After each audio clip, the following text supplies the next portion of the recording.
Welcome back to the Business Simple podcast. It is your host, James. I have another one of our My Thoughts episodes here for you today.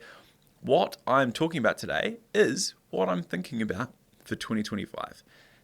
I have one of the coolest jobs in the world because I just get to talk to heaps of really capable business owners all the time. And that's obviously not just in this podcast format, but also in my actual job where we do marketing and we're communicating with these people about their numbers and how they're feeling and profitability, and we're dealing with new businesses, and that really gives us good insight into how businesses are trading, what's happening, that sort of thing. So I want to share you some insight as to what I'm seeing right now.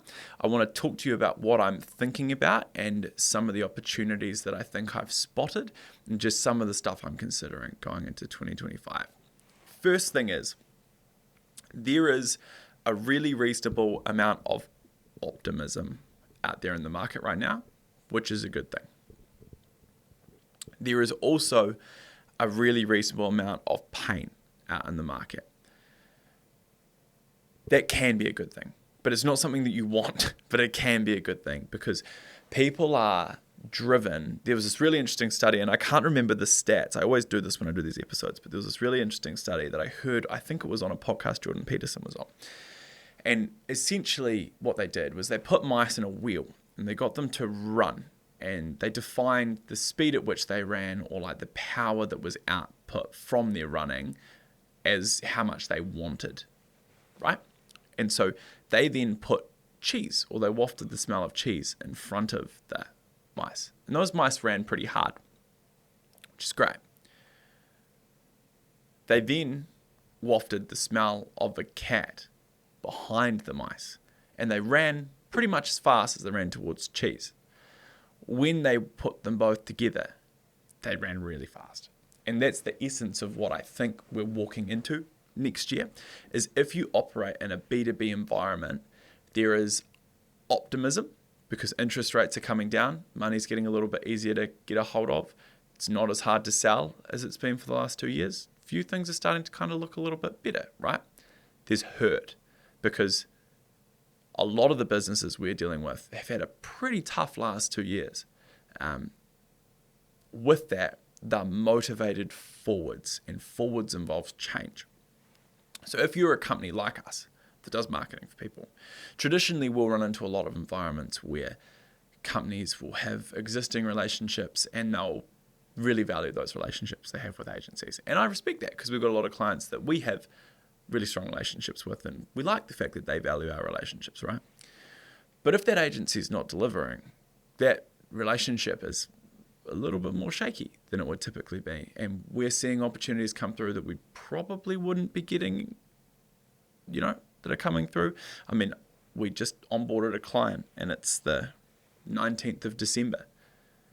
That doesn't happen normally for us. As a matter of fact, our sales pretty much stop from the start of December, even mid to late November most years. And this year we've been signing stuff up until yesterday.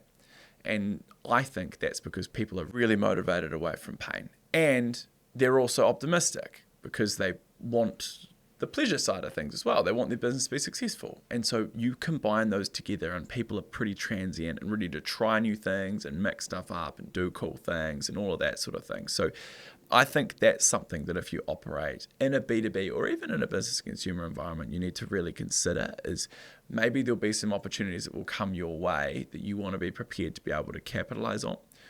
We are hiring at the moment.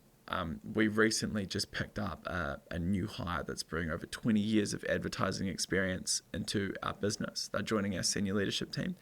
And those people traditionally are quite hard to hire, especially as your business is a little bit younger. We've been around for a third of the time that this person's been in marketing, and I don't know. But those people are out there right now, and they're pretty keen to mix things up, and they want to be in an environment that's growing, and they're keen to do stuff, so it's an exceptional time to hire. We've got 2 people already signed up to start in January next year, and they are both extremely experienced, and they're going to bring a heap of horsepower into our organization, which I'm really excited about. So if you've got a little bit of gunpowder stashed, now might possibly be the time, and this is how I'm considering it, now might be the time to use it. Maybe you can get a little bit ahead of the curve, because I think end of next year, the market's going to be a lot more stable. It's going to be a little bit harder to get a hold of some of these people. They're probably going to be a little bit more expensive than they are right now. I don't think it will be such an employer's market the way that it is at the moment. So that could be something worth talking about. I think when we consider what position most people and businesses are in, there is a real challenge out there at the moment that I think is quite obvious. I think that spending is still tight. I think even with interest rates coming down, that's challenging. So is there something that you can incorporate into your business, which is a lower cost model that might disrupt the market a little bit, or is there a way you can pivot to make the most of that? Where are consumers and what industries are still transacting really well is something to consider. We're obviously, with the interest rate starting to come down, we do a lot of work in property. We're really optimistic about what that will look like towards the tail end of next year. There's banks predicting property price increases. There's OCR rates predicted to be considerably lower, all of those things next year. And I think the government's going to turn and act in a way that will really favour business because they know they need to start to stimulate the economy. I think we're through the correction phase, which is really exciting. With that environment, what opportunities arise? And then also, tech is moving at this monstrous rate at the moment with AI. How's that being incorporated in what you're doing? I'm obviously talking a lot about it, and I have a bunch of cool things happening in the space. But are you using it? Is the whole market possibly going to change based around AI? If you're billing hourly, there's probably a little bit of risk in your business model. I think that all business models have a little bit of risk at the moment. So just make sure you're considering that. And then, are you shaping your product for the environment next year? Is something that I'm thinking about as well. I believe that people are going to be more outcome driven and less time spent driven than they've ever been before next year. And I think in part that's AI. I think in part it's because they need the outcomes. They need them. And so I think the people that bet on product and delivery and shape things around that disproportionate value compared to the market, and they start thinking really innovatively and aggressively, I think those people are the people that are going to finish up 2025 with a really big, they will have created a big gap between them and their competition. And if you can buddy that up with some leverage through some tech advancements and some other things like that, I think you're in a really good spot to do really well next year. So that's my thoughts for 2025, and that's what I'm thinking about. If you've made it this far, I appreciate you sitting there and listening to me waffle away talking about this. Hopefully you've taken something from it.